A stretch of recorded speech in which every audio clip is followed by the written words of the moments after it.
ሰበር ዜና በረሱላችን ሰለላሁ ዐለይሂ ወሰለም ላይ ጸያፍ ቃላትን የተጠቀመው ሰው በቁጥጥር ስር ዋለ። በቲክቶክ ከፍተኛ ፎሎወር ያለውን ካቢሌምን የምታውቁት ሰዎች ይህን ቪዲዮ እንዳታሳልፉ።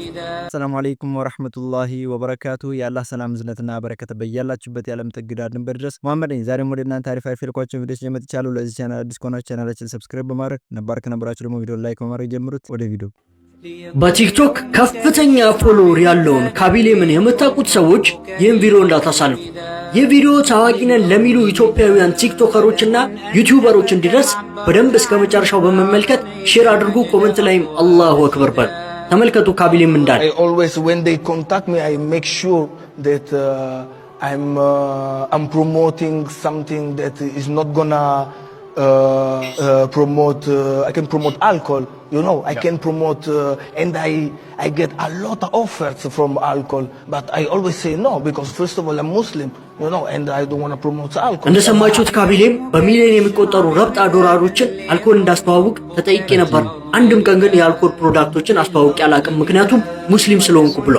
በሀገራችን የሚገኙ ዩቲዩበሮችና ቲክቶከሮች 1 ሚሊዮን እና 2 ሚሊዮን ፎሎወሮች ስለገቡ ብቻ አላህ ሱብሓነሁ ወተዓላ ለገንዘብ ብለው ለዝና ብለው እንደዚሁም ደግሞ ለታዋቂነት ብለው ሲያምጹት እንመለከታለን። ከካቢሌም ትምህርት ልትወስዱ ይገባል።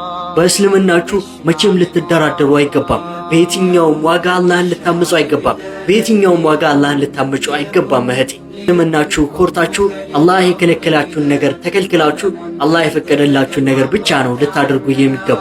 እዚህ ለታዋቂውና ጀግናው ቲክቶከርም ክብር ይገባል። ሁላችሁም ታዋቂ ነን ለሚሉ ሰዎች እንዲደርስ ቪዲዮ በደንብ ሼር አድርጉ። እና ሊላሂ አጂብ ነው።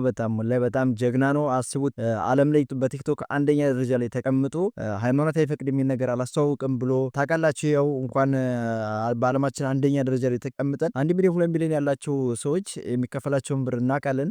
በዛ ደረጃ ሆኖ ግን አላህ ሱብሓነሁ ወተዓላ የከለከለኝን አልሰራም ብሎ መመለሱ በጣም የሚገርም ነው። አላህ ሱብሓነሁ ወተዓላ ዲኑን የሚጨምርለት አላህ ዐዘ ወጀል ማንኛውንም ሰው የውመል ቂያማ ያናግረዋል አይቀርም አሉ። አማኙን ግን ሲያናግረው ያመጣና ስለ ወንጀሉ ሲተሳሰበው ከግርዶሽ ስር ያደርገውና ይህን ሰርተሃል አልሰራህም ባሪያዬ ብሎ ይጠይቀዋል። አዎ ጌታዬ ሰርቻለሁ አምናለሁ ይላል። አላህ ምንድን ነው የሚለው? ዱንያ ላይ እንደሸፈንኩልህ ዛሬም እሰርዝልሃለሁ ወንጀሉን ይለው። هذا من أعظم النعم። ምክንያቱም ወንጀላችን ቢታይ ኖሮ ማንንም አይቀርብም ነበር። ወንጀላችን ሽታ ቢኖረው ወንጀላችን በወንጀላችን ብንጋለጥ አላህ ጠብቆን እንጂ ማንም ከማንም ጋር መኖር አይችልም ነበር። ሱብሃንአላህ ሱብሃንአላህ። ከእንግዲህ አላህ ሱብሃነሁ ወተዓላ ወንጀሎቻችንን ምሮ ጀነተል ፊርደውስ ያስገባን። ሰበር ዜና በረሱላችን ሰለላሁ ዐለይሂ ወሰለም ላይ ጸያፍ ቃላትን የተጠቀመው ሰው በቁጥጥር ስር ዋለ። ይሄ በፎቶ ላይ የምትመለከቱት በኦሮሚያ ክልል በመቱ ከተማ በተደጋጋሚ በማህበራዊ ሚዲያ በረሱላችን ሰለላሁ ዐለይሂ ወሰለም ላይ ጸያፍ ቃላትን በመጠቀም ይታወቅ ነበር። በዚህም ምክንያት የመቱ ከተማ መጅሊስ ከመቱ ከተማ ፖሊስ ጋር በመተባበር ይህን ግለሰብ በቁጥጥር ስር አውሎታል። በተያያዘ ዜና በረሱላችን ሰለላሁ ዐለይሂ ወሰለም ላይ ጸያፍ ቃላትን ተጠቅሞ የነበረው እፎይ የተባለው ግለሰብ በመጅሊሳችን የህግ አባላት ክስ ቀርቦበት እስካሁን ድረስ የስር ማዘዣ ወጥቶበት እየተፈለገ ቢገኝም እስካሁን በቁጥጥር ስር አልዋለም። እና ይህን ቪዲዮ በደንብ ኮፒ ሊንክ ሼር ፖስት እያደረጋችሁ ኮሜንቱን በሰላዋት አድምቁት። በደንብ ሼር ይደረግ። اللهم صل وسلم على نبينا محمد። ከእንግዲህ አብዛኛዎቹ ነቢያችን ሰለላሁ ዐለይሂ ወሰለም ስለማያውቋቸው እነዚህ ቲክቶክ ላይ በሚሰሟቸው ነገሮች ብቻ ነቢያችንን በመዝለፍ በጣም ትልቅ ንቀት እያሳዩ ነውና አላህ ሱብሓነሁ ወተዓላ ለዚህ ይህን ነገር ለሚያደርጉ ሰዎች ለሁላቸውም እጃቸውን ይስጣቸው። ስለ ነብዩ በዛ አድርገን ቪዲዮዎችን የምናይ ይሆናል። ወደ ቀጣዩ ልውሰዳችሁ። ነብዩ መሐመድ ሰለላሁ ዐለይሂ ወሰለም ለሙስሊም እህትና ወንድሞቼ በምድር ካላቸው ነገሮች ሁላ የላቁ የገዘፉና የተከበሩ እንዲሁም ማይነኩ ውድ ነብያቸው ናቸው። ተነግሮኝ እንዳይመስል ኖሬ ያውቀዋለሁ። የቃሲም ልጅ ነኝ። ቢመርህም ሂስህን ዋጠው አከተመ። ርቄው መሄድ እንጂ የመንገዱም ብርሃን የእርሶን ክብር መንካት ከቶም አይታመን። የፍቅሩን ተምሳሌት በኔ ቢያዩ ኖሮ ዘልቆ ይገባ ነበር ልባቸውን ሰብሩ። አላህ ሱብሓነሁ ወተዓላ ሂዳያ ይስጠው።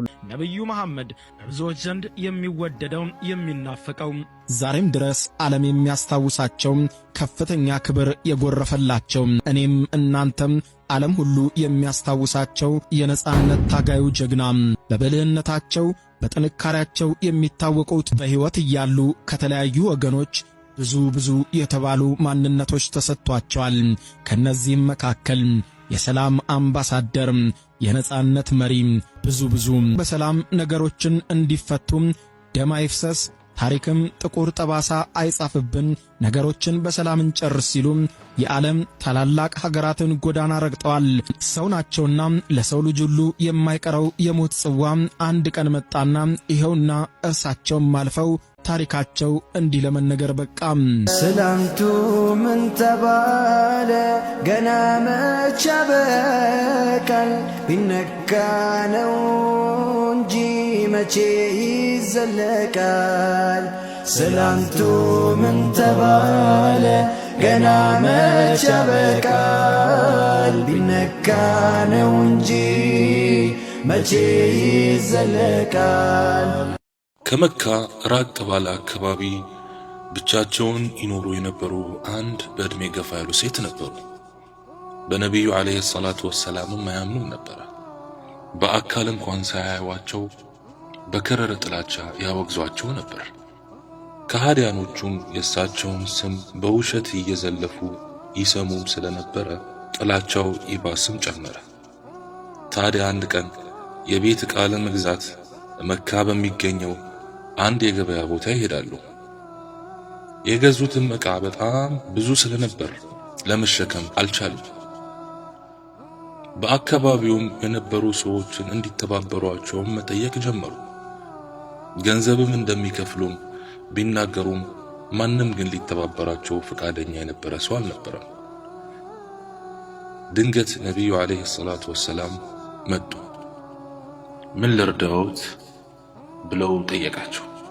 አው እባክህን ልጄ መልካም ሥራ እርዳኝ፣ እንደምታየኝ ትልቅ ሴት ነኝ፣ ይህን ሁላ ዕቃ መሸከም አልችልም ብለው ነቢዩ ዓለይሂ ሰላቱ ወሰላም ዕቃዎቹን በሙሉ ተሸክመው ወደ ቤታቸው መውሰድ ጀመሩ። የሚሄዱበት መንገድ በጣም ረጅም ነው። ነቢዩም ዓለይሂ ሰላቱ ወሰላም ደከመኝም ታከተኝም ሳይሉ ዕቃውን እቤታቸው ድረስ አደረሱላቸው። ከዚያም እኚህ ትልቅ ሴት ምን ይላሉ? ልጄ ሆይ እኔ የምከፍልህ ገንዘብ የለኝም፣ ነገር ግን የሚጠቅምህን አንድ ምክር ልምከርህ። በመካ ነቢይ ነኝ እያለ ሰዎችን ለማታለል የሚሞክር ሙሐመድ የሚባል ግለሰብ አለ፣ ከሱ ተጠንቀቅ ሲሏቸው፣ ከዚያም ነቢዩ ዓለይሂ ሰላቱ ወሰላም ፈገግ አሉና እኔ ነኝ ሙሐመድ ካልኩሽስ ሲላቸው፣ እኚህ ትልቅ ሴት አሽሀዱ አን ላ ኢላሃ ኢላላህ ወአሽሀዱ አነ ሙሐመደን ረሱሉላህ ብለው እስልምናን ተቀበሉ። አሁን ለኢትዮጵያ ውስጥም እየተካሄደ ያለው ይሄ ነው። አብዛኛዎቹ በስም ባሉባልታ በቃ በእንደዚህ አይነት ነገሮች ብቻ ተማምነው ሰምተው ነቢያችን ሰለላሁ ዐለይሂ ወሰለም ይሳደባሉ። ነቢዩ ሙሐመድ ዓለይሂ ሰላቱ ወሰላም ጨዋታ ላይ የማይጎረብጡ ምቹ ሰው ነበሩ። በአንድ ዕለት ከሰሓቦቻቸው ጋር ተቀምጠው ቴምር እየበሉ ጨዋታ ይዘዋል። ከፊታቸው የተቀመጠ አንድ ሰሓባ ሊቀልዳቸው ፈልጎ ቴምሩን ይበላና የቴምሩን ፍሬ እሳቸው በልተው ካስቀመጡት የቴምር ፍሬ ጋር ሳያዩት ያስቀምጧል።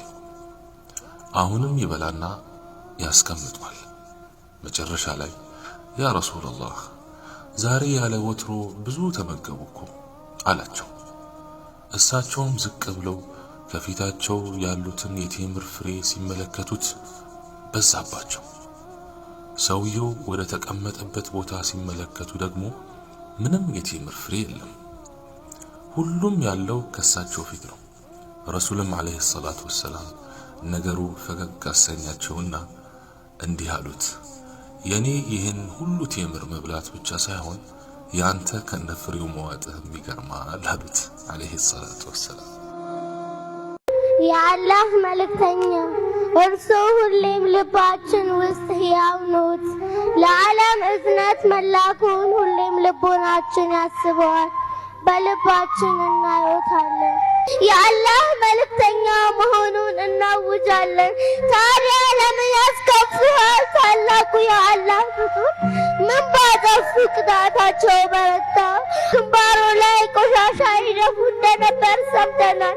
የእኔ ግንባር ለብሶ ግንባር ሲል መሬት ይንከባለል። የአላህ መልእክተኛ ሆይ ይህ ሲደርስቦ ሰዎችስ እንዴት አስችሏቸው ዝም ይላሉ? እንዴትስ ይስቃሉ? ያ ረሱለላህ መዲና መንገድ ላይ ሲሄዱ እኔን የሚያክሉ የበኒ ነጃር ሕፃናትን ሲያገኙ በደስታ ይቦርቁ ጀመር። ደስታ የሚሆኑትን አሳጣቸው። ከዚያም ጠየቋቸው ትወዱኛላችሁ ሲሉ አዎ ያ ሀቢበላህ እንወዶታለን አሉት። እርሶም እኔ በፍቅር እንደምወዳችሁ አላህ ምስክሬ ነው አሏቸው። በዚህ ዘመን ያሉ አብዛኞቹ ወጣቶች የበኒ ነጃር ሕፃናትን እንኳን አያህሉም። ቢሆንም እነዚህ ይወዱታል። ከነፍሳቸው በላይ እንደሚወዱት እንባቸው ይመሰክራል። ካላንቱ ማንም የላቸውም። እርሶም እንደሚወዷቸው አላህ ያውቃል። ኡመቴ ኡመቴ ሲሉ ነበር። መካ ሆነው ለሰዎች ሁሉ ያስነዱዋል። ጉደብይ በጉልበታችን ተንበርክከን የአላህ እዝነት ሰውን ብለን ለምናል። ቃልም እንገባለን። ከጌታ ባመጡት መልእክት አምነናል። መልእክቱንም አድምጠናል። ለትእዛዙ ተገዦች ነን። ያ ረሱለላህ አሁንም በ40 ዓመት እንዲሆን አሉ። አሁንም የኡመቱ መሪ ነን። ሁሌም እንወዶታለን። ሁሌም እንወዶታለን።